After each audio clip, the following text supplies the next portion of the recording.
안녕하세요. 오늘은 국립광주과학관에 현재 재직하고 계시는 전남대학교 심리학과 졸업 동문을 모시고 인터뷰 진행을 해보도록 하겠습니다. 사전에 여러분들께서 궁금한 점을 여러 가지 질문을 해주셨는데요. 오늘 그 부분들에 대해서 우리 동무님께서 아주 자세하고 충분한 답변을 해주시려고 준비해 오셨으니까 오늘 이 영상을 보시는 분들께서 끝까지 잘 시청하신다면 아마 국립광주과학관 뿐만 아니라 공공기관 취업에 대해서 여러분들이 가지고 있는 고민, 궁금한 점 다 해소가 될 거라고 생각을 합니다. 그러면 제 옆에 계신 우리 동무님 소개를 먼저 듣고 인터뷰를 계속 진행해 보도록 하겠습니다. 오랜만에 학교를 오셨을 텐데요. 얼마 만에 학교를 방문하신 건지. 사실 저는 학교에 오랜 기간 좀 자취를 하고 이랬어서 사실 학교로 오는 거는 한 1년 정도 된 것 같습니다. 그럼 지금 졸업을 2021년도 8월 달에 하셨잖아요. 네네. 그러면 그 이후에 학교를 뭐 방문하신 적이 그래도 있으셨다는 네네, 맞습니다. 네. 또 오랜만에 학교를 오셨는데 직접 학생들을 현장에서 만나도 좋지만 이렇게 또 요즘은 온라인으로 만날 수 있는 인프라가 워낙 잘 갖춰져 있어서 또 소중한 기회가 마련이 되지 않았나 라는 생각이 듭니다. 그러면 오늘 광주과학관 그리고 공공기관 취업에 대해서 여러분들과 함께 함께 궁금증을 해소해 주실 우리 심리학과 이창선 동무님 소개하고 시작하도록 하겠습니다. 동무님 본인 소개는 직접 하시는 걸로 그렇게 하겠습니다. 안녕하세요. 국립광주과학관 경영기획실에서 근무하고 있는 이창선 행정원이라고 합니다. 제 소개는 간단하게 하고 질문이 많아가지고 차근차근 질문 위주로 좀 답변을 하는 시간이 되었으면 좋겠습니다.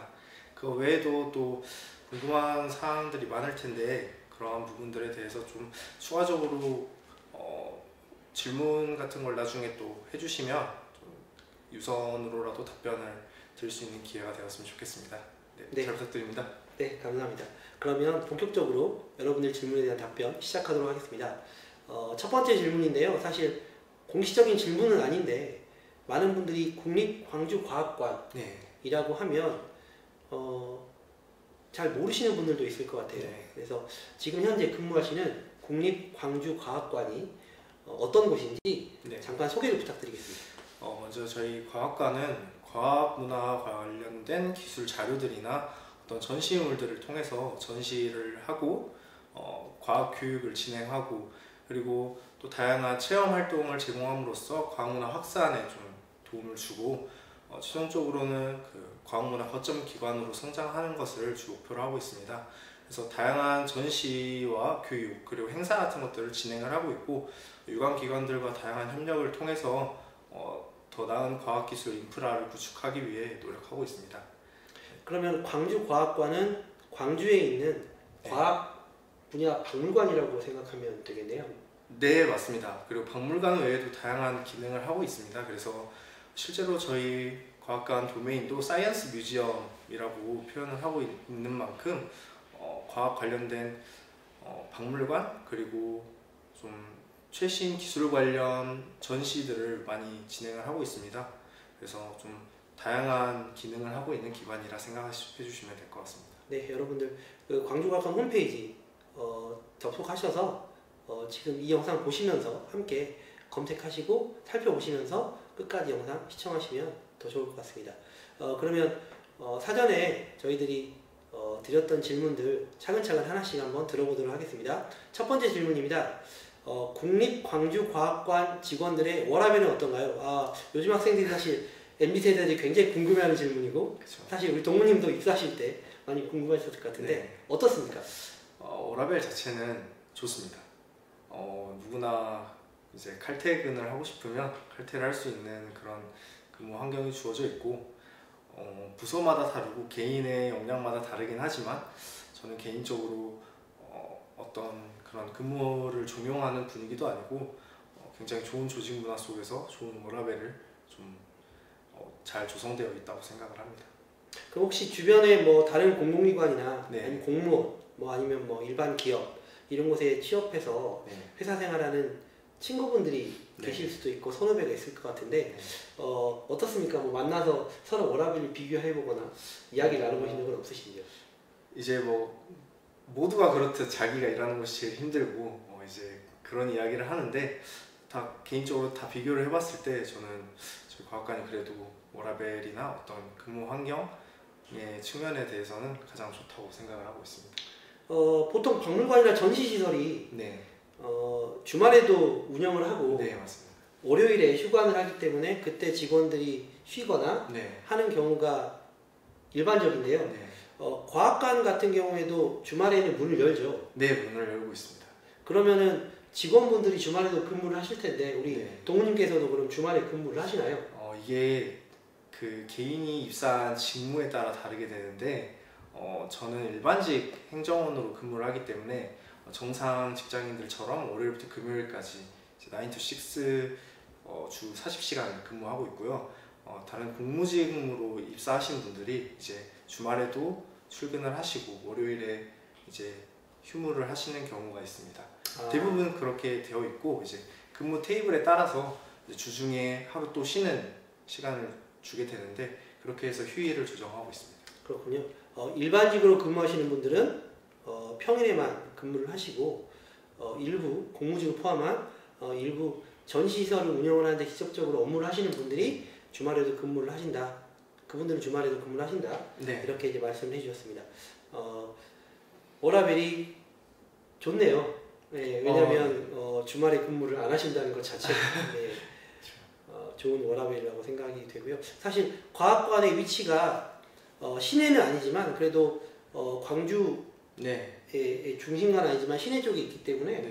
사실 뭐 도심지하고 인접해 있어서 네. 출퇴근도 뭐 크게 부담 없을 것 같습니다. 네, 첨단 쪽에 위치하고 있고 전대에서도 차를 타면 한 20분 정도 거리에 있습니다. 물론 버스 기준으로 하면 좀 다르긴 한데 자차 기준으로 한 20분 정도 거리에 있고 근처에 첨단 그 산업단지가 조성이 되어 있고 그 다 번화가이기 때문에 굉장히 좀 만족하면서 지내고 있습니다. 네.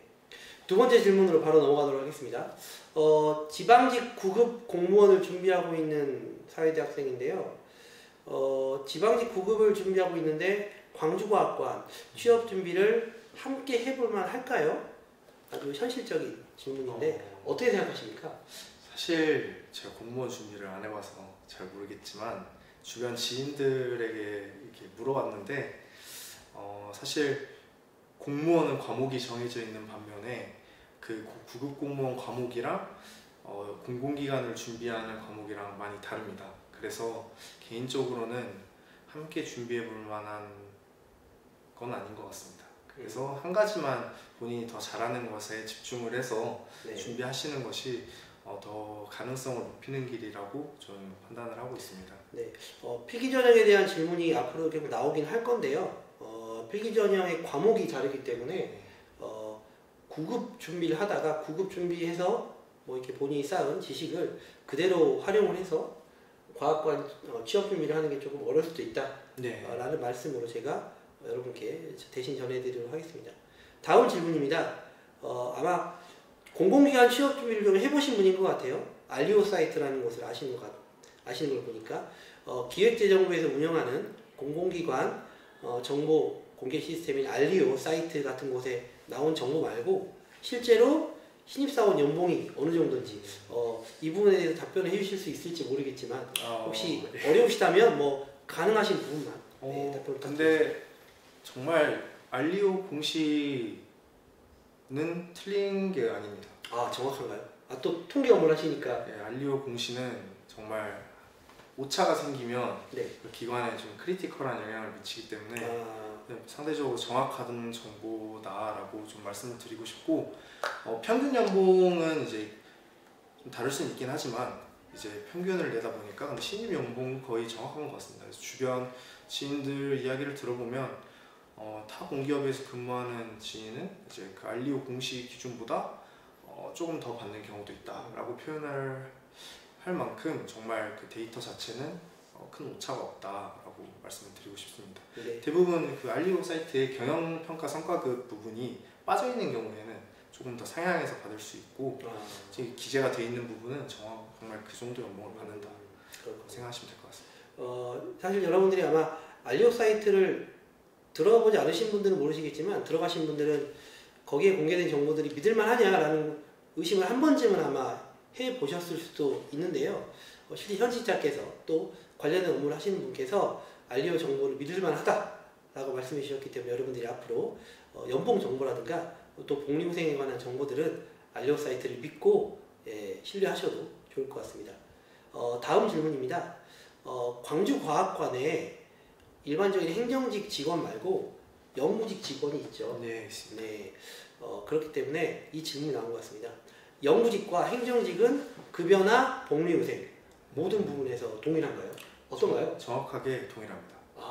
같은 일반직 안에 영구직과 행정직으로 나눠지기 때문에 정말 동일합니다. 네, 그러면 채용 과정에서 채용 전형도 동일할 것 같고요. 전형 자체는 동일하지만 이제 응시해야 하는 트랙이 다릅니다. 그래서 연구원으로 지원하는 연구직 분들은 이제 PT 주제나 어떤 그런 것들도 다르고 전형 과정이 조금씩 다르기 때문에 자세한 건 채용 공고를 살펴보시는 게 가장 정확한. 영구직과 행정직의 급여나 복리후생에 대한 질문을 주셨기 때문에 그 영역에 대해서는 동일하다라는 말씀해 주셨고요. 그렇다면 영구직이나 행정직 다 모두 학력이라든가 이런 부분에 있어서도 입사 지원 시의 자격 요건이 동일한가요? 동일한 것으로 알고 있습니다. 그렇군요. 영구직이라고 해서 꼭 석사를 해야 된다. 석사에 대한 조건은 없는 것으로 알고 있고 우대 조건에 이공계열이 들어갔던 것으로 기억을 하고 있는데 정확한 거는 이제 채용 공고를 좀 꼼꼼히 보셔야 될 것 같습니다. 네, 채용 공고에 대한 부분은 제가 이제 영상 편집해서 할 때 화면을 또 일부 넣을 거라서 말씀해 주신 거 배경 화면으로 쓰도록 하겠습니다. 네, 다음 질문인데요. 아마 이분은 그 과학관이 전국에 많이 분포해 있다는 걸 아시는 분인 것 같아요. 그래서 타 지역 과학관으로 인사교류, 순환근무나 부서 이동 이런 것들이 가능한지 물어보셨는데 어떤가요? 제가 알기로는 이런 게 가능한지는 모르겠습니다. 이런 사례를 본 적이 없어가지고 근데 정확하게 말씀드릴 수 있는 건 각 과학관마다 이제 독립적인 기관이기 때문에 그렇군요. 사실 다른 회사에서 다른 회사로 간다라고 질문을 하시는 것과 거의 동일하기 때문에 저는 안 된다라고 알고 있긴 합니다. 이직하는 거군요, 그러니까. 그렇죠. 이직이 맞고 이제 뭐 중앙과학관이라든지 과천과학관 같은 과학관들은 이제 공무원 조직이다 보니까 아예 거긴 퇴사 후 입사를 해야 하는. 그렇군요. 여러분들 전국의 대도시 그러니까 광역자치단체마다 아마 과학관이 있을 텐데요. 그 과학관은 서로 연결된 기관이 아니라 다 독립된 기관이고 따라서 채용 전형도 별도로 진행이 되겠네요. 그래서 전혀 다른 과학관이기 때문에 인사교류라든가 이런 것들은 불가능하다라는 말씀을 우리 동님께서 해주셨습니다. 다음 질문입니다. 올해 공무직 채용이 지금 진행이 끝난 거죠? 끝난 것으로 알고 있습니다. 올해 채용한 공무직은 일반직과 어떤 면 차이가 있나요? 일반직군과 공무직군에 대한 차이를 물어보시는 것 같은데 아마 명칭이 다르니까 다르다는 걸 충분히 인지하셨을 것 같은데 혹시 다른 점이 뭐가 있을까요? 일단 직무가 대표적으로 다릅니다. 직무가 달라요. 그리고 근무하는 좀 현장에서 직접 그 고객들이나 어떤 그 학생들을 좀 접하는 경우가 많고 직접적으로 일반직 연구원이나 행정원 같은 분들은 직접 기획을 하거나 어떤 그 사업을 운영하는 행정 업무를 주로 하고 있고 공무직은 실제 전시장 그리고 교육 현장에서 직접 교육을 진행하고 전시를 운영하고 직접 설명을 하고 이런 업무를 많이 맡고 있습니다. 그리고 그렇기 때문에 일단 그런 직무에 대해서 가장 큰 차이가 있다라고 말씀드릴 수 있을 것 같고 알리오를 아까 말씀을 해주셨는데 알리오에서 살펴보다 보면 일단 급여가 다릅니다. 그렇기 때문에 급여에도 차이가 있고 또 일단 크게 그 두 가지 측면에서 다른 것 같습니다. 네, 아마도 인사제도가 다를 것 같고요. 직렬이 다르니까. 그리고 이제 그 인사제도에 따라서 뭐 승진이라던가 네. 또는 뭐 최대로 올라갈 수 있는 직급이라든가 이런 것들이 다르다고 볼 수 있겠죠. 뭐 이렇게 표현하면 어떨까 싶습니다. 여러분들 뭐 잘 아시다시피 학교에도 이제 공무직 직원분들이 계시고 또 이제 공공기관도 일반직과 뭐 무기계약직 이렇게 나눠져 있는 경우가 많은데 공무직과 일반직이 뭐 그러한 차이가 있다고 보시면 될 것 같고요. 그러면 공무직 채용은 뭐 일반직 채용과 다른 시기에 진행이 되겠네요. 동일하게 진행을 하는 경우도 있고 네. 그때그때 정원이나 어떤 그 조직 현황에 따라서 네. 좀 상이하게 이루어지고 있는 것으로 알고 있습니다. 네, 그렇군요. 수시 채용을 할 수도 있다. 예. 라는 정도로 이해를 하면 될 것 같습니다. 올해 청년 인턴을 채용을 진행을 하셨죠? 네. 네. 아마 이 부분을 알고 진행하신 것 같은데 국립광주과학관 청년 인턴으로 행정 업무는 구체적으로 무슨 일을 하나요? 아마 행정 업무로 본인이 인턴으로 지원에 합격하고 어떤 업무를 하는지 네. 궁금해 하시는 것 같습니다. 네. 일단 인턴으로 근무하게 되면 본인이 배치받은 부서에 업무 지원을 하게 됩니다. 그래서 예를 들어 회계 업무에 대한 회계 부서에 대한 이제 배치를 받았을 때 업무 지원이라고 하면 뭐 관련된 수입 지출 결의서를 조금 이렇게 지원을 해준다든지 그런 업무를 좀 진행을 하고 있고 사업부서나 각 다른 부서에 배치되었을 때는 그 담당 부서를 업무를 이제 지원해주고 도와주고 행정 업무를 좀 서포트해주는 업무를 주로 하게 됩니다. 그래서 크게 이렇게 비중 있는 업무는 아니지만 그래도 다양한 행정 업무를 직접 경험을 해보기 때문에 인턴으로 근무하는 것도 정말 좋은 방안인 것 같습니다. 혹시 우리 동무님은 과학관 인턴을 해보신 경험이 있나요? 과학관 인턴은 아니고 이제 한국토지주택공사에서 인턴을 했던 적이 있습니다. 아, 그렇군요. 그러면 그 인턴 뭐 공고에 뭐 기간이라는 이런 게 나와 있기 때문에 또 따로 확인을 하면 되겠지만 인턴십 기간이 어느 정도 되나요?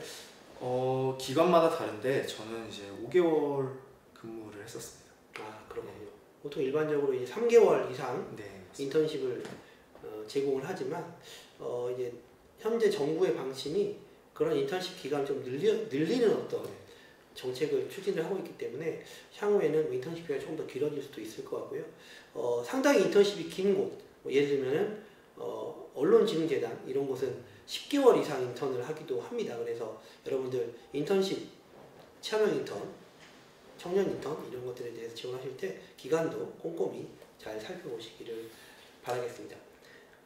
채용 공고 우대사항, 다음 질문입니다. 채용 공고 우대사항에 행정 실무 경력 유경험자라고 적혀 있던데 이거 꼭 필요한가요? 우리 동무님은 혹시 이러한 우대사항에 가산점을 받으셨는지? 가산점이 준다라고 공고가 되어 있진 않지만 네. 꼭 필요하다라고 물어보시면 꼭 네. 필요하진 않다라고 말씀을 드릴 수 있고 네. 하지만 있으면 좋다라고 절대적으로 말씀을 드리고 싶습니다. 아무래도 행정 업무를 해본 사람의 답변과 행정 업무를 해보지 않은 사람의 답변의 질이 차이가 많이 나기 때문에 압도적으로 있는 것이 더 좋다라고 판단을 하고 있습니다. 저는 주변 지인들한테도 그렇게 말을 하고 있고 저도 인턴 경험을 하면서 되게 많이 배우고 성장했었던 적이 있는데 그러한 경험들이 정말 도움이 많이 됐던 것 같습니다.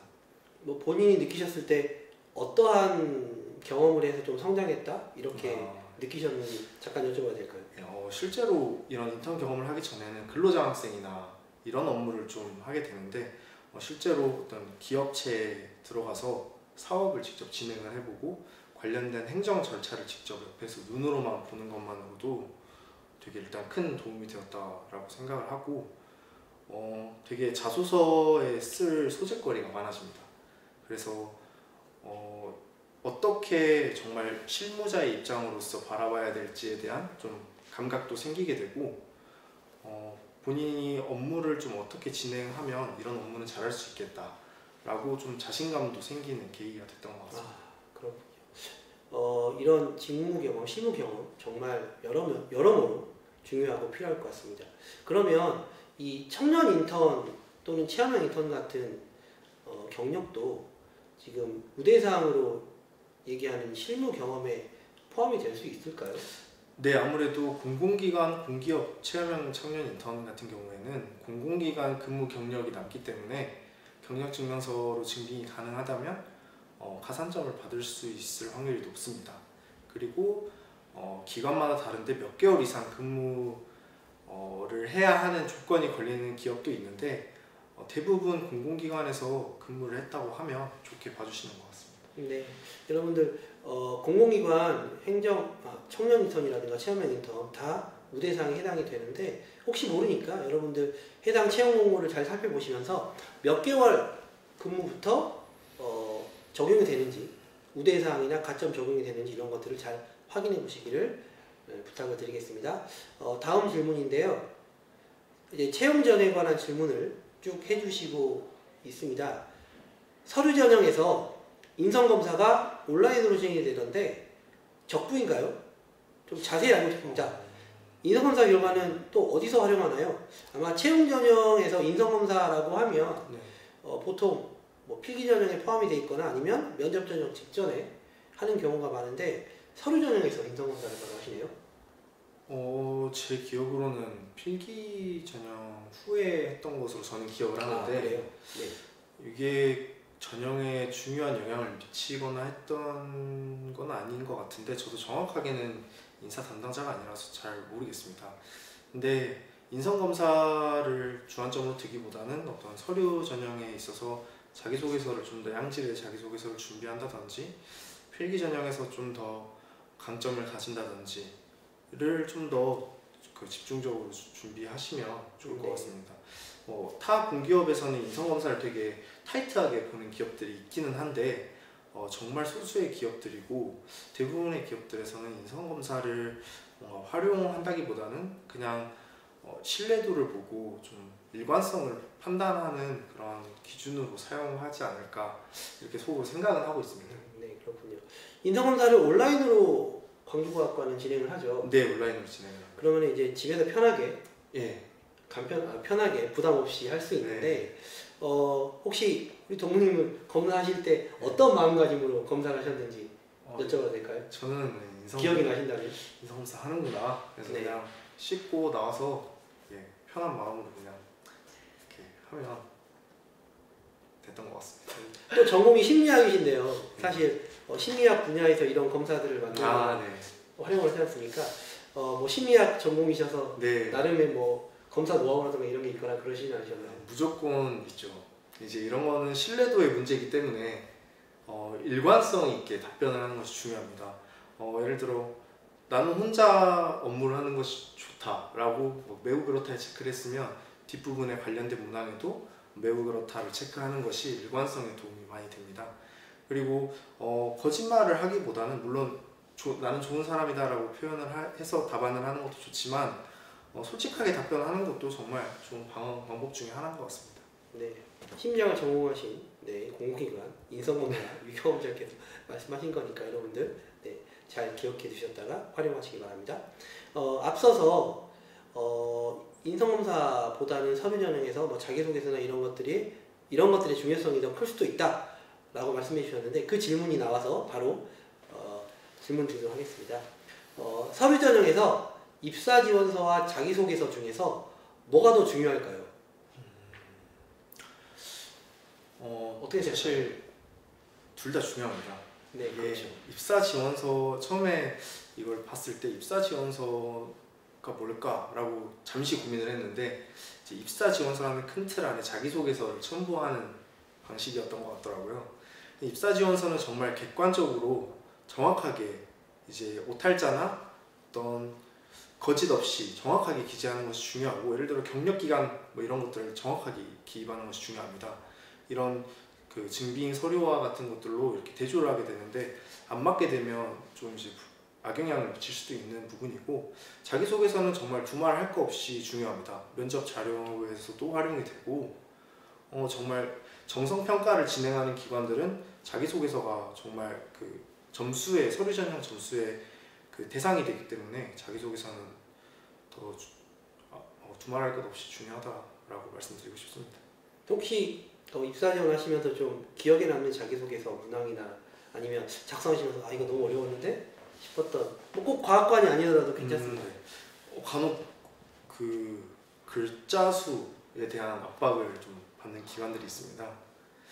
사실 많은 자소서를 써봤지만 5,000자 이런 데도 있고 그리고 뭐 10,000자 이제 그런 기관들도 있습니다. 근데 그런 기관들은 사실 어떤 서류 전형에 대한 정성을 평가하지 않을까라고 스스로 생각은 하고 있는데 근데 이런 글자 수에 대한 압박을 주는 기관도 있고 정말 디테일하게 그 구간을 나눠서 그 질문을 하는 자기소개서가 있습니다. 그런 기관들 본인이 경험이 없으면 이런 자기소개서를 양질의 자소서를 쓰기가 어렵기 때문에 대표적으로 사기업 같은 기관들이 정말 좀 타이트하게 질문을 하고 있습니다. 예를 들어 하이닉스 같은 자소서 같은 것들이 좀 정말 타이트하게 보고 있는 것 같습니다.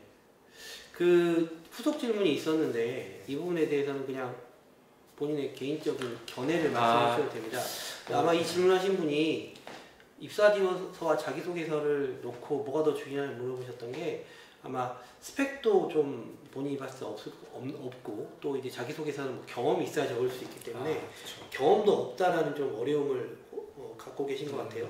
혹시 우리 동무님께서는 스펙과 경험 중에 뭐가 없는 게 더 위험하다 또는 뭐 합격 가능성을 좀 많이 떨어뜨린다 중요하다 이렇게 보시는지. 이제 어떤 기업을 준비하느냐에 따라 다른 것 같습니다. 스펙을 좀 자격 요건을 두는 기관의 경우에는 스펙이 중요하지만 그렇지 않은 경우에는 경험이 더 중요할 수도 있습니다.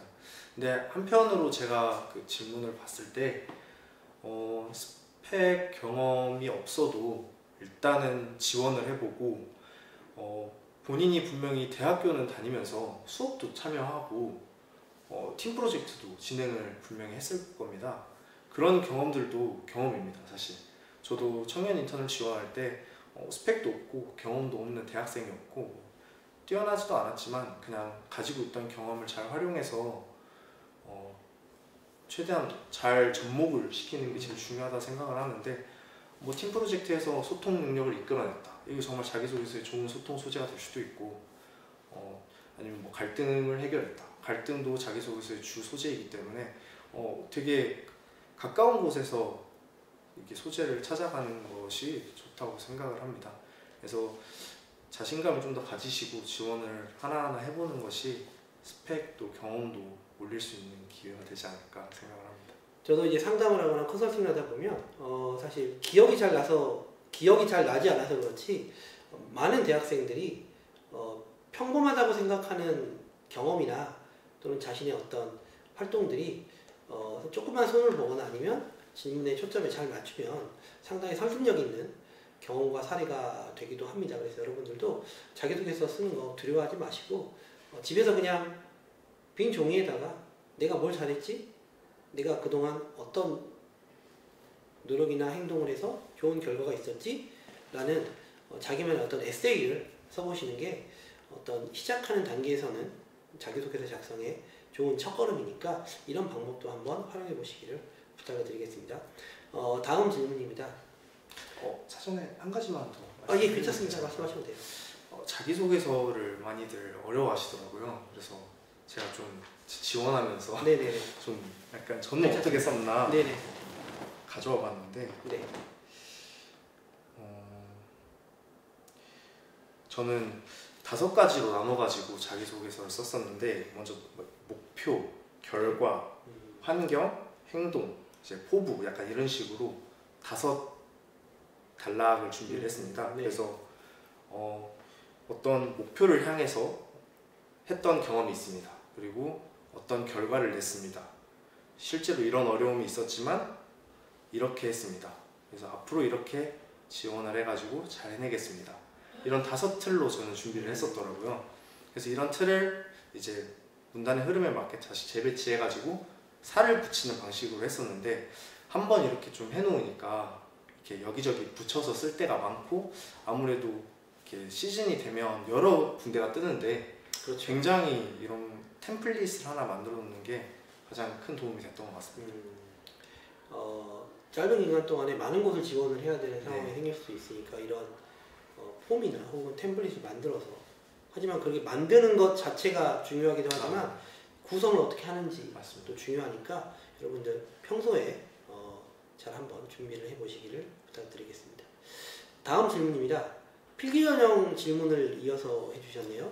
국립광주과학관 필기전형에 대한 자세한 소개를 부탁드리고, 특히 NCS 외에 일반 상식 같은 과목이 시험에 출제가 되는데 이런 과목은 어떻게 준비하셨는지 질문이 있네요. 일단 저희 과학관 필기전형은 직렬마다 조금씩 다릅니다. 그렇기 때문에 정확하게 이렇다라고 말씀드리기 어렵고, 제가 지원했던 행정직의 경우에는 NCS 플러스 일반 상식이었는데 NCS는 전반적으로 피셋형의 NCS가 출제가 되고, 일반 상식 같은 경우에는 공고를 보셨으면 아시겠는데 엄청 분야가 넓습니다. 정치, 경제, 사회, 스포츠, 과학, 법, 한국사, 분야가 굉장히 많습니다. 그래서 어떻게 준비해야 되는지는 평소에 좀 시사 상식 같은 걸 많이 접하고 뉴스나 경제 이런 것들을 좀 평소에 보는 습관을 들이는 게 가장 좋을 것 같습니다. 그리고 이제 주요 취업 포털 사이트 같은데 이렇게 일반 상식집이라 해가지고 PDF 파일을 그냥 무료로 나눠주는데 키워드 중심으로 하루에 10개씩 밥 먹으면서 보는 것도 좀 도움이 됐던 것 같습니다. 그리고 한국사 같은 경우에는 산업인력공단 같은 경우에도 출제가 되는데 한국사 능력 검정 시험 준비하면서 좀 이런 요약집 같은 걸 하나 만들어서 그냥 가볍게 볼 수 있는 걸 하나 만들어 둔다면 한국사를 보는 기관에도 좀 많이 도움이 됐던 것 같습니다. 네, 과목이 좀 많다 보니까 또 일반 상식 같은 과목이 공공기관 채용에서 잘 등장하지는 않다 보니까 이런 부분에 대해서 고민이 많으실 수도 있습니다만, 평소에 조금씩 여러분들이 시사 상식이라든가 경제 뉴스라든가 또 세상 돌아가는 것들을 좀 찾아보시고 또 자기만의 어떤 그런 정리를 해두시면 충분히 그 정도로 경쟁력이 있지 않을까라는 말씀을 우리 동무님께서 해주셨는데요. 그러면 우리 동무님께서도 나름대로 공공기관 취업 준비하시면서 또 광주과학관 취업 준비하시면서 필기전형에 대해서 고민도 해보시고 나름의 노하우를 가지고 준비해보셨을 텐데 다른 기관에 비해서 좀 특별히 준비하셨다거나 다르게 준비하신 부분이 있으세요? 사실 저는 과학관만 이렇게 지원을 한 게 아니라 그렇죠. 다른 기관들을 거의 메인으로 잡고 진행을 했었는데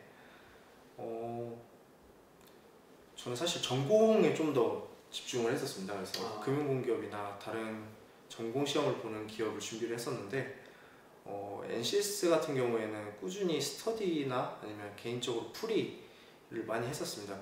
그 PSAT 5급, 7급 민간경력 문제집을 맨날 뽑아서 한 번은 시간 없이 풀이를 하고 스터디 같은 걸 할 때 좀 시간을 재면서 실제 실전처럼 했던 연습을 많이 했던 것 같습니다. NCS가 많이 안 된다고 하시던데 정말 NCS만큼 잘 되는 게 없다라고 한편으로 또 말씀을 드리고 싶습니다. 정말 못하는 사람들도 결국엔 NCS 합격하는 경우도 많고, 정말 저도 NCS를 그렇게 잘하진 않았지만 실제로 그냥 생각 없이 매일매일 하다 보니까 정말 제가 과학관 전형에서도 상식보다는 NCS 점수를 굉장히 잘 받아서 입사를 하게 됐는데 정말 꾸준히 잘 준비하는 게 답인 것 같습니다. 네. 아마도 모든 시험이 다 그렇지만 점수가 올라가는 속도라든가 또 그걸 체감하는 입장에서는 다른 것들과 비교를 할 수밖에 없기 때문에 이 정도 노력을 들이면 점수가 올라가면 한데 왜 안 올라가지? 라고 생각하실 수도 있고, 또 개개인마다 본인이 강점을 가지고 있는 NCS 문제 유형도 있고 그렇지 못한 것들도 있을 겁니다. 그래서 여러분들 너무 급하게 마음 먹지 마시고 꾸준히 하시다 보면 점수 올라가는 걸 체감하실 수 있을 거라는 동무님의 말씀으로 저희들이 이해를 하면 될 것 같습니다. 필기전형 꽈락 있죠? 40점. 저희 기관이 꽈락이 있었는지는 공고에는 꽈락이 있다고 있어요. 네. 그러면 있는 건데 아까 NCS를 더 잘 봤다고 하셔서 사실 꽈락을 공부를 하면 꽈락을 받기 좀 어려운 구조이긴 합니다. 공부를 안 해야 꽈락을 받지? 네. 공부를 조금 더 하면 꽈락을 맞을 일은 없다. 이제 한국전력 같은 경우에는 대부분 많은 사람들이 응시를 하는데 저도 물론 응시를 했었고 네. 거기는 딱 영역별로 문제 개수가 딱 정해져 있고 네. 굉장히 시간이 타이트합니다. 그렇기 때문에 정말 50문제 중에 40문제 풀면 합격 가능성이 있을 정도로 이제 타이트한데 이제 10문제를 찍어야 되는 경우가 발생하는데 그렇죠. 그거를 어떻게 찍느냐 이제 한 영역에서 찍어버리면 꽈락이 발생하는 경우도 있습니다. 그렇군요. 그런 게 아니면 꽈락이 거의 없다라고 하죠. 사실 공업위원 필기전형 시험 처음 보는 입장에서는 두려울 수도 있어요. 예. 그리고 또 대학생활 하다가 자격증 시험이라든가 이런 것들 보다가 꽈락이 어떤 과목에 나서 네. 필기전형이 떨어질 수도 있고 그렇기 때문에 꽈락에 대한 트라우마나 두려움이 계실 수도 있는데 공부를 하시면 꽈락은 절대 발생하지 않는다는 이야기 꼭 기억하시기 바랍니다. 다음 질문입니다. 이제 면접 전형에 관한 질문들이 쭉 이어지는데요. 일단 면접 전형에 대한 소개를 부탁을 드린다고 했는데 면접 전형 유형이라던가 또는 본인이 이제 경험하셨던 네. 면접 방식 이런 것들에 대해서 답변을 해주시면 되지 않을까 네. 라고 생각이 듭니다. 일단 저희 과학관 제가 응시했던 채용 전형 같은 경우에는 먼저 PT 발표를 진행하고 바로 역량 면접을 시행을 합니다. 이게 한 장소에서 바로 이어지는 거기 때문에 별개의 면접이 아니고 먼저 자료를 주고 이제 제한 시간 내에 자료를 분석하고 면접관 분들 앞에서 본인의 생각이나 어떤 의견 같은 것들을 정말 PT하는 시간입니다. 그래서 무엇보다 어떻게 준비해야 되냐라고 말씀을 하시면 본인이 가고 싶은 기업이든 아니든 면접 준비를 하실 때 꼼꼼하게 기업 분석을 좀 하시고 기본적인 어떤 미션, 비전, 어떤 사업 같은 것들부터 좀 심화된 내용은 본인이 가장 잘 어필할 수 있는 것들로 참 강하게 준비를 해가지고 대표적으로 수학 분석 같은 것들을 좀 하는 연습을 들어보다 보면 이런 PT 발표 면접에 굉장히 큰 도움이 될 것 같습니다. 그리고 바로 역량 면접이 이어지는데 역량 면접의 경우에는 아무래도 본인의 입사 지원서나 자기소개서를 주로 판단을 하고 그에 대한 Q&A가 이어집니다. 그리고 본인이 지원한 직무에 대한 업무 역량을 얼마나 보유하고 있는지에 대해 질문을 하게 되는데 실제로 이러한 역량 면접이 행정 실무 경험을 얼마나 가지고 있느냐로 좀 대응을 했었던 것 같습니다. 그래서 제가 예를 들어 받았던 질문 중에 하나는 어떤 업무를 잘할 수 있겠느냐라는 게 역량 면접의 대표적인 질문이었던 것 같은데 저는 당시 회계 업무를 하고 싶어가지고 회계 관련 자격증들을 쭉 이렇게 어필을 하면서 이런 경험이 있고 실제로 청년 인턴을 하면서 관련된 경험이 있다. 그래서 저는 정말 이런 자격증이나 경험들을 살려서 잘할 수 있을 것 같습니다. 이렇게 답변을 했던 것 같습니다. 지금 면접 전형 얘기를 해주고 계신데요. 면접을 한 차례 또는 두 차례 보통 일반적으로 진행을 하는데 그럼 최종 면접 같은 경우에는 뭐 관장님이라던가 또는 뭐 임원분들이 면접관으로 참여를 하셨겠네요. 저희 기관장님께서는 참여를 안 하셨던 거 그래요? 안 하셨고 아무래도 블라인드 전형에 채용 대행사를 끼고 하다 보니까 그 재직자분들도 계시고 이제 부서장급들 이상으로 재직자분들이 계시고 또 이제 채용 기관에서 초빙을 해서 오시는 분들도 외부 면접관? 네, 외부 면접관이라고 하죠.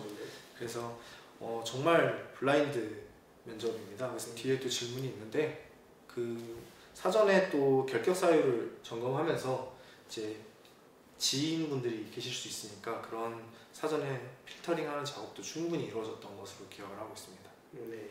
그러면 그 외부 면접관과 내부 면접관이 다 면접관으로 참여를 하시는데 뭐 우리 취업 준비생들이 그러한 부분에 대해서 제가 궁금해하는 게 하나가 있어요. 뭐냐면 그러면 외부 면접관하고 내부 면접관이 질문하는 게 다르냐? 체감하실 때 어떠셨어요? 사실 그 누가 외부 면접관인지 잘 구분이 안 됩니다. 이 면접장에 있으면 워낙 떨리고 이게 전 다대일 면접이었었는데 면접관 5분 저 혼자 들어가서 이렇게 면접을 하는 구조였는데 정말 다 난이도 있는 질문을 하실 때는 정말 누가 재직자 분이신지 구분이 좀 안 되는 경우가 있습니다. 근데 실제로 이제 재직자 분께서 질문을 날카롭게 하시면 거기 답변에 대해서는 정말 정확하게 그리고 자신 있게 답변을 하는 것이 좋다라고 말씀을 드리고 싶습니다. 왠지 질문하시는 분이 재직자 같다라는 느낌이 들면 정확하게 답변을 하는 게 중요하다라는 말씀을 해주셨습니다. PT 발표 이후에 면접이 바로 영양 면접이 바로 진행되는데 그러면 이제 그 전형도 지금 다대 일로 진행이 되나요? 네, 맞습니다. 그냥 한 자리에서 계속 면접을 진행해서 한 20분에서 30분 정도 혼자 면접을 본다라고 생각하시면 될 것 같습니다. 굉장히 압박감이 심하셨겠네요. 네. 맞습니다. 그렇죠. 혼자서 요즘은 이제 대부분 다 트렌드가 이제 그렇기 때문에 여러분들이 혼자서 그런 이제 타이트한 분위기, 긴장된 분위기에서 평가를 받는 거기 때문에 사실 훈련이나 연습이 좀 필요한 부분이기도 합니다. 그래서 그런 부분을 조금 학교 프로그램을 통해서 미리 체험해 보시고 경험해 보시고 노하우를 찾아보시기를 바랍니다. 다음 질문인데 지금 질문부터는 조금 실제 현직자로서 국립광주과학관에 근무하고 있는 직원으로서 좀 답변을 부탁드릴 수 있는 부분들이 많은 것 같습니다. 우선은 공공기관 취업 준비를 앞서 답변할 때도 뭐 LH라든가 이런 것들을 하셨다고 말씀해 주셨는데 그러면 대학 시절 취업 준비를 하시면서 처음부터 계속 공공기관 취업 준비를 생각을 하셨는지? 그랬던 건 아닙니다. 사실 저도 심리학과 재학생이었기 때문에 한 1학년, 2학년까지는 정말 대학원을 희망을 했었고 이제 계속 공부를 하다 보니 뭔가 공부에 대한 그 강점은 없는 것 같다라고 스스로 판단을 했고 정말 재능을 가지신 정말 뛰어난 분들이 많더라고요, 학생들이. 그래서 저는 뭔가 제가 잘할 수 있는 게 뭔가 계속 찾다가 드림클래스라는 걸 하면서 교사 같은 것도 한번 해볼까? 경험도 많이 해봤던 것 같고 그러면서 저는 이제 돌고 돌아서 이제 기업에 취업하는 것이 좋겠다. 오늘 사기업이냐 공기업이냐 좀 고민을 하다가 공공기관에서 그래도 한번 일을 해보고 싶다. 뭔가 개인적으로 좀 더 선호되는 기업이었고 그렇게 청년 인턴을 준비하게 됐습니다. 그래서 사실 저도 어떤 경험이나 어떤 스펙 같은 게 전혀 없는 상태에서 인턴 공고가 떠가지고 지원을 그냥 했습니다. 근데 이제 운이 좋게 붙게 되었고 그러면서 이제 직접 이제 공공기관 다녀보니까 정말 이런 기관에서 일하는 게 나랑 정말 잘 맞겠구나라고 판단을 해서 그 길로 계속 공공기관 취업 준비를 하게 되었습니다. 어떤 특별한 스펙이라던가 강점이 있어서 어떤 취업처를 선택을 할 수도 있지만 자신이 관심 있는 곳에 인턴이든 아니면 일 경험이든 직접 도전을 해보고 또 경험을 함으로써 이곳이 나랑 적합하구나, 내가 직업으로 삼을만 하고 또 일터로 다닐만 하구나 라는 생각을 하시면서 또 공공기관 취업에 대한 준비를 꾸준히 하셔서 현재 지금 광주과학관 재직자로 근무하고 계신 게 아닌가 라는 생각이 듭니다. 다음 질문인데요. 그렇게 이제 취업 준비를 대학생활 동안 하시면서 혹시 도움이 된 학교 프로그램이나 학교 밖 프로그램 어떤 게 있으셨는지? 저는 좀 가장 기억에 남는 게 그 오픈 캠퍼스라는 프로그램이 있습니다. 그게 이제 지역 공공기관 공기업들이 같이 이제 주최를 대학교랑 해가지고 실제로 기업에서 나와가지고 교육을 진행해주고 본인의 그 재직하고 있는 기업의 사업이 어떻게 진행이 되고 있는지 소개도 전반적으로 해주고 관련된 프로젝트도 같이 진행을 합니다. 그래서 저도 실제로 오픈 캠퍼스를 참여를 했었는데 그때 농어촌공사랑 이제 농촌경제연구원 이렇게 등등 해서 참여를 했었는데 거기서 이제 프로젝트도 이렇게 최우수상을 받게 되면서 실제로 그런 관련된 기업들을 준비하게 되면 정말 이런 게 좋은 강점으로 또 사용이 될 수 있고 그때 오픈 캠퍼스를 들었던 게 너무 저한테 도움이 많이 됐었어 가지고 그 오픈 캠퍼스를 21년 7월 6월쯤에 듣게 됐었는데 저는 그때 농촌경제연구원이라는 기관이 어떤 기관인지도 몰랐었는데 그때 듣고 되게 괜찮겠다라고 생각을 해서 바로 응시를 했었고 그 응시한 그 해에 바로 면접까지 보게 되었습니다. 그래서 정말 예기치 못한 기회로 또 다가올 수도 있고 아무래도 기업과 직접 하는 활동이기 때문에 어떤 자기소개서나 면접장에서도 정말 큰 메리트로 작용할 수 있을 거라고 좀 생각을 합니다. 네, 그 우리 지역의 배후에 빛깔한 혁신도시, 광주 전남 혁신도시가 있기 때문에 방금 말씀하신 오픈 캠퍼스가 굉장히 다양하게 진행이 되고 있고요. 또 오픈 캠퍼스는 매년 공공기관들이 단독으로 또는 여러 공공기관이 함께 만들어서 운영을 하기도 합니다. 그렇기 때문에 매년 새로워지는 오픈 캠퍼스 그리고 기존의 오픈 캠퍼스들이 어떻게 운영되는지 여러분들 학교 홈페이지라든가 또는 취업진로 포털 사이트에 확인하실 수 있으니까 많은 관심 부탁드리겠고요. 이런 오픈 캠퍼스는 또 오픈 캠퍼스 이제 과정이죠, 일종의. 네. 오픈 캠퍼스 과정인데요. 이런 교육 과정을 이수하시면 또 학점으로 인정을 해 주기도 합니다. 실제로 우리 대학에서는 기업 직무에 의해 수업을 수강한 걸로 해서 3학점을 인정을 해주고 있으니까요. 여러분들 오픈 캠퍼스 많은 관심을 부탁을 드리겠습니다. 다음 질문입니다. 블라인드 채용 얘기가 앞서서 잠깐 언급이 있었는데 나왔네요. 블라인드 채용으로 광주과학관도 진행이 됐었을 텐데 전형별로 블라인드 채용에서 중요한 부분들이 있잖아요. 네. 이런 부분들에 대해서 우리 공공기관 취업 준비를 이제 막 시작하는 분들께 좀 알려주시기 바랍니다. 아무래도 블라인드 채용 정말 아무것도 보지 않는다고 약간 이렇게 간략하게 표현을 하는데 가장 신경 써야 될 거는 아무래도 자기소개서의 내용인 것 같습니다. 간혹 무의식적으로 작성하시다 보면 형이나 누나, 언니라는 표현을 쓰는 분들이 계시다고 합니다.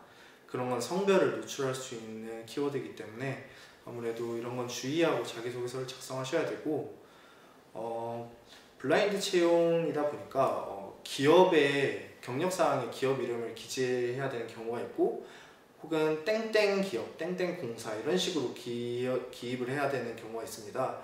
정말 그 가이드라인과 채용 공고를 정확하게 살펴보시고 맞게 작성하시는 것이 가장 중요합니다. 그리고 사전에 말씀드렸듯이 경력사항을 기재할 때 허위로 기재하는 분들이 종종 계십니다. 정확하게 사대보험 증명이나 경력증명서가 발급이 되는 그 기간을 정확하게 입력하시는 것이 중요합니다. 최종 합격이 되었다가도 이러한 경우로 좀 불이익을 받으면 되게 안타깝기 때문에 사전에 이런 부분들을 꼼꼼하게 좀 챙기셔가지고 준비하셨으면 좋겠습니다.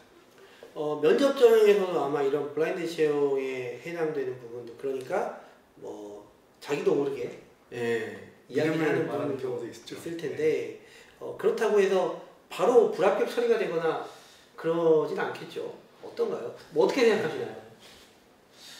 저도 사실 이런 적은 없어서 잘은 모르겠지만 불이익을 줄 수 있다라고 보통 명시가 되어 있기 때문에 하지 말라는 건 좀 집중을 했다가 안 하시는 게 정말 좋습니다. 네. 아무튼 답변을 할 때 또 자기소개서를 적을 때 면접 답변을 할 때 이렇게 공개하지 말라고 하거나 주의해야 될 부분들은 기억해 두셨다. 그래서 사전에 좀 차분하게 답변 준비도 하고 자기소개서 작성도 꼼꼼하게 하는 준비가 필요할 것 같습니다. 오늘 마지막 질문인데요. 사실은 앞서 어떤 업무를 하시는지 말씀을 해주셨지만 공공기관은 대부분 다 이제 순환 근무를 하잖아요. 부서도 순환이 되고 또 앞서 이제 과학과는 다 별개 채용이긴 한데 그 내부에서는 이제 업무가 순환이 되고 돌아가기도 할 건데 어떻습니까? 국립광주과학관도 마찬가지로 업무 순환을 하죠. 네, 어떤 기업이든 이제 부서 배치를 받기 때문에 또 인사 시즌이 되면 업무를 순환하기도 하고 다른 부서로 발령이 나기도 하고 그러고 있습니다. 저희 과학관 같은 경우에는 광주에 있기 때문에 정말 이 광역시 단위에만 딱 이렇게 고정되어 있어서 근무하는 기업이 생각보다 많지는 않습니다. 제 주변에도 공기업을 근무하는 지인분들이 진짜 많으신데 또 순환 시즌이 되면 그런 것들로 또 힘들어하시고 또 업무 외에도 개인적으로 연애도 해야 되고 좀 여행도 가고 싶고 집과도 멀어지고 이러한 경우의 수를 좀 따져봤을 때 정말 업무 순환 근무를 하는 기관이 본인과 맞는가에 대한 고민도 조금 한 번쯤은 해보는 것도 좋을 것 같습니다. 지역 순환을 이제 주로 네. 말씀하시는 것 같아요. 과학관은 광주 안에서만 근무를 하기 때문에 그럼 과학관 첨단에 있는 과학관 본원이라고 표현을 할게요. 본원 외에 다른 네. 시설이 광주에 있지는 맞습니다. 네, 그냥 본원만 과학관 네, 존재하고 있군요. 그러면 혹시 현재 지금 담당하시는 업무가 네. 있는데 뭐 이제 다른 업무를 해볼 수 있다면 어떤 업무를 혹시 하고 싶으신지 사실 해보고 싶으신지 제가 경영기획실에서 근무하고 있는데 경영기획실은 보통 뭐 대정부나 뭐 국회, 이사회, 재규정, 그다음에 예산 관련된 좀 큰 업무를 좀 맡고 있습니다. 그래서 그런 업무들을 조금 인수인계 받아서 나중에는 해보고 싶다라는 마음이 있고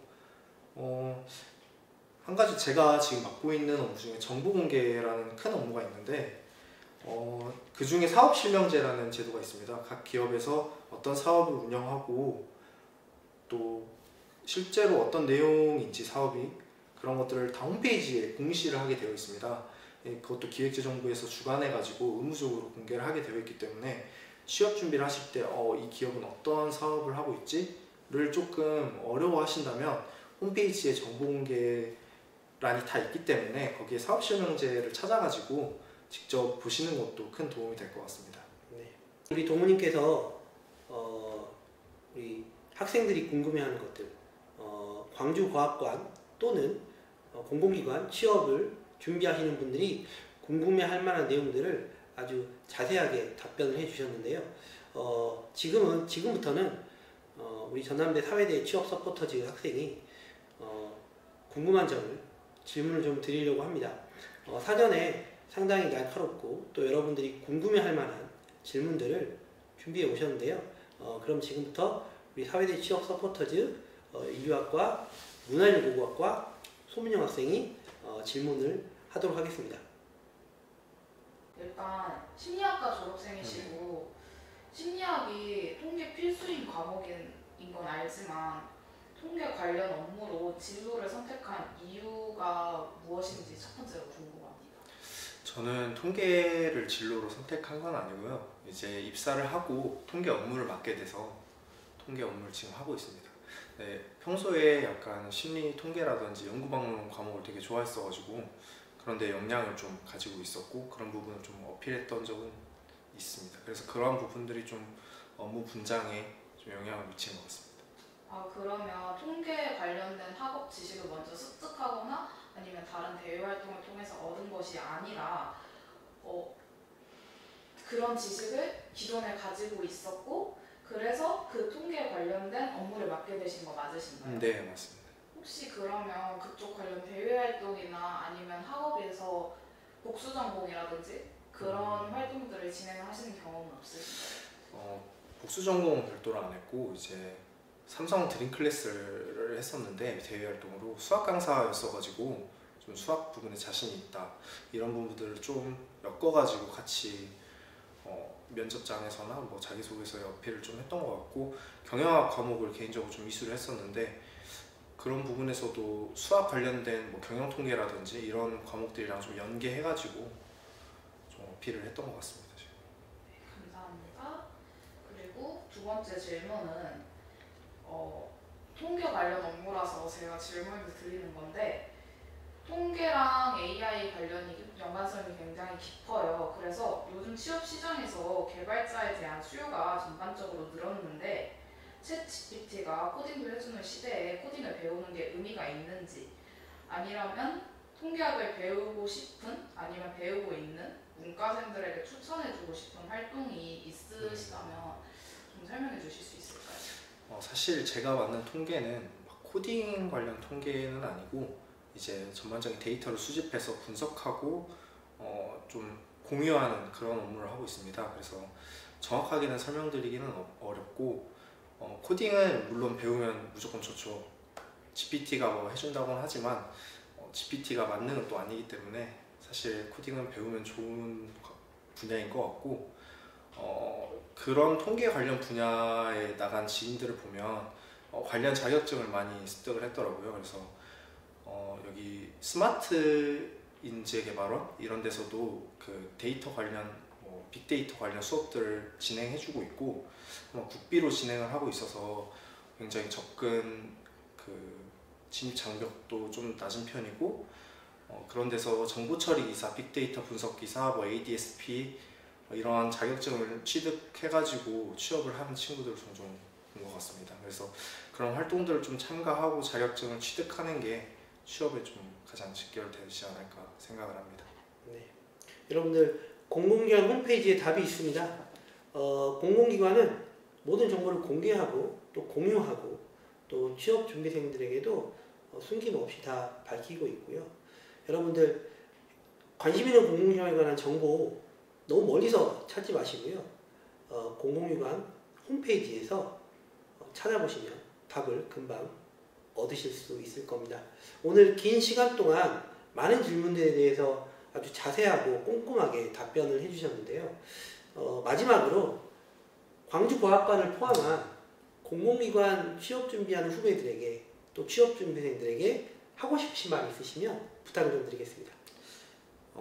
먼저 공공기관이 채용이 많이 줄었다라는 이야기를 지인들한테 들었는데 그래도 공공기관은 채용을 하고 있습니다. 정말 그 인원수에 구애받지 않고 그리고 유명한 기관이 아니더라도 정말 한 명을 채용하는 기관이더라도 그냥 일단 지원을 해서 응시를 해보는 것을 가장 추천드리고 또 필기 전형이나 면접 전형 준비하실 때 굉장히 많이 힘들다고 하시는데 힘든 거 저도 이해하고 충분히 잘 알고 있지만 포기하지 않고 끝까지 하면 시기의 문제지 가불가의 영역은 아니라고 생각을 합니다. 그래서 정말 포기하지 않고 다들 노력해서 끝까지 원하는 기업 응시해가지고 합격하셨으면 좋겠습니다. 네, 아주 좋은 덕담까지 마지막까지 해주셨는데요.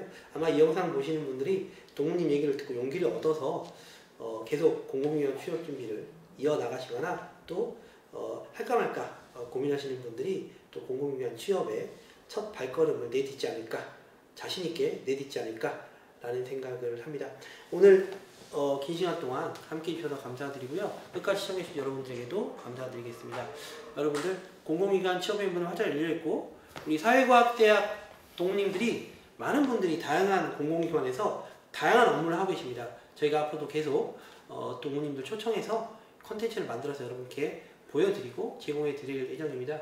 계속 많은 관심과 시청 부탁드리겠습니다. 오늘 여기서 마치도록 하겠습니다. 함께 해주셔서 감사합니다. 네, 감사합니다. 네, 고맙습니다.